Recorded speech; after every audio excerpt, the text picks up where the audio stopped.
Seja bem-vindo ao canal do site Aula de Anatomia. O tema desta aula é Anatomia do septo nasal, focando nas causas do desvio de septo nasal.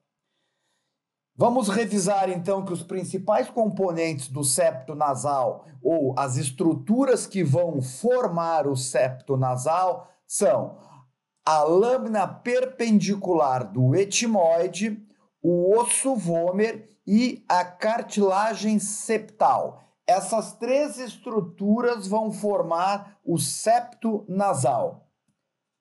O septo nasal ele desempenha um papel essencial no funcionamento correto do nosso sistema respiratório, ou seja, o septo nasal vai dividir a cavidade nasal entre duas estruturas, uma cavidade nasal direita e uma cavidade nasal esquerda, e de uma forma correta, de uma forma harmoniosa, esse septo nasal deve estar exatamente na linha média, ou seja, exatamente no meio do corpo, como vocês estão visualizando a marcação do septo nasal nessas duas imagens.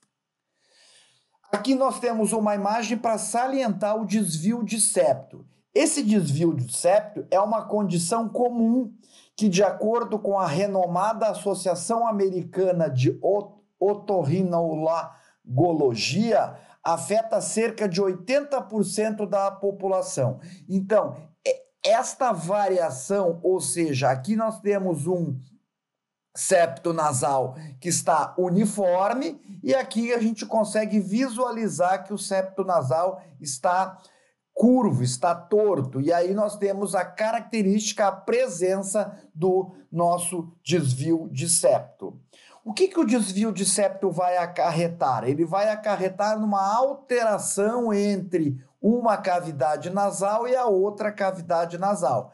Como vocês conseguem visualizar nesta vista anterior, olha o septo nasal normal, olha o desvio do septo, e numa vista inferior, vocês conseguem visualizar nesta imagem que o septo está alinhado, então a abertura da narina e lá profundamente a cavidade nasal está também uniforme.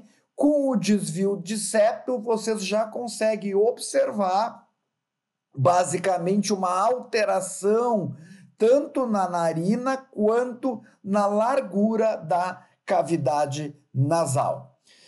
Quais são as causas do desvio de septo? Basicamente, a gente pode alinhar em algumas causas.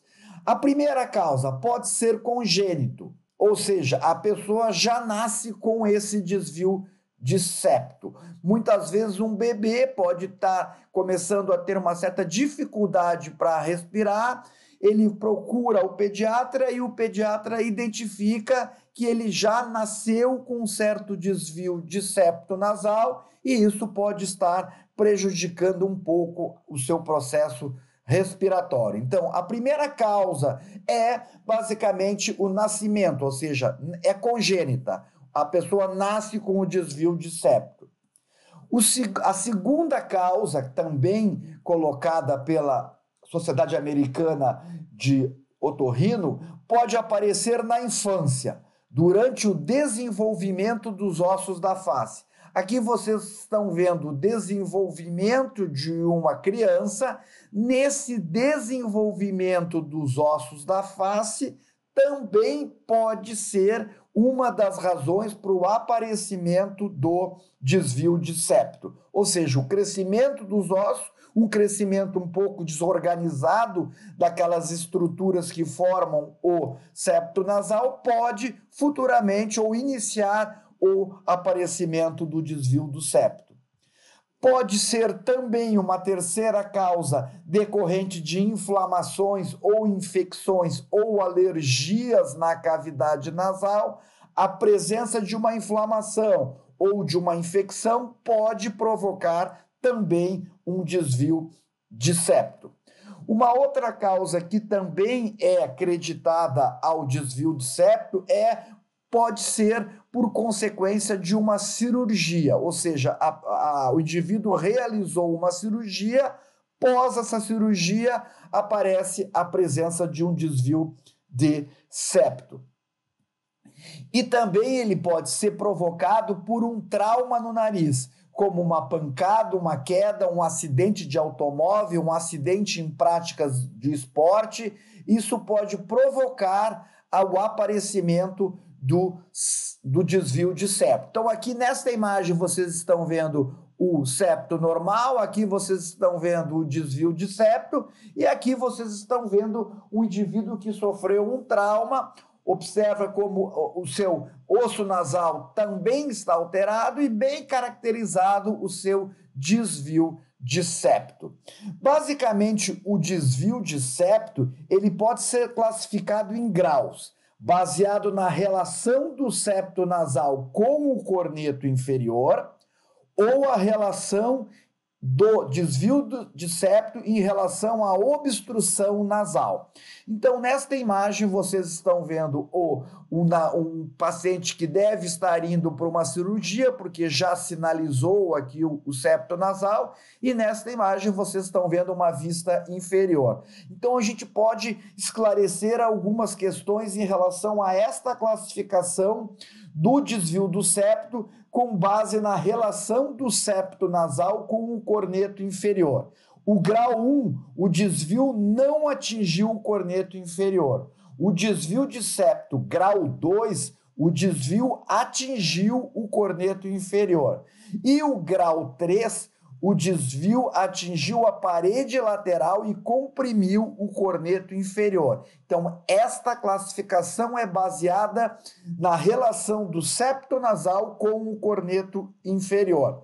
Uma outra classificação do desvio do septo é em relação à obstrução nasal. Vocês observem que aqui nesta imagem não há um desvio de septo e o ar teria facilidade para invadir a cavidade nasal. Nesta imagem, vocês estão vendo um desvio de septo, e aí nós podemos classificar o desvio de septo nasal baseado nesta relação com a obstrução nasal. A gente utiliza uma escala visual analógica que é de 0 a 33% de flexão da linha média em direção à parede lateral, nós caracterizaremos como um grau 1.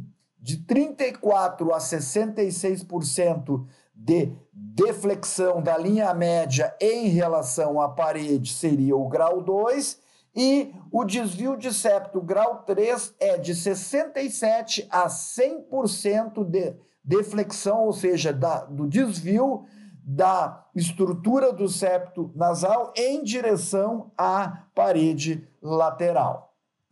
Muito bem.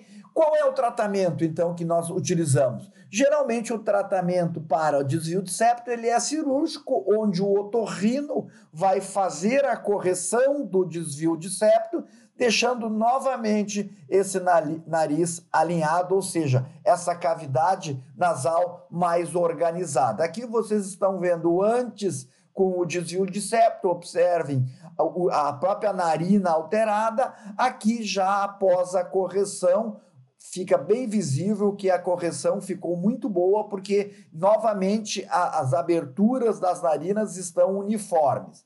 Nesta outra imagem, vocês também visualizam um desvio de septo bem acentuado, aqui um grau 2 a um grau 3, e pós-cirurgia já observamos que o nariz, juntamente com o septo nasal, já há um alinhamento. Essas são as referências que nós utilizamos para a construção desta aula. Esperamos ter ajudado você a entender sobre as causas do desvio de septo nasal. Esperamos encontrá-lo num próximo vídeo do nosso canal.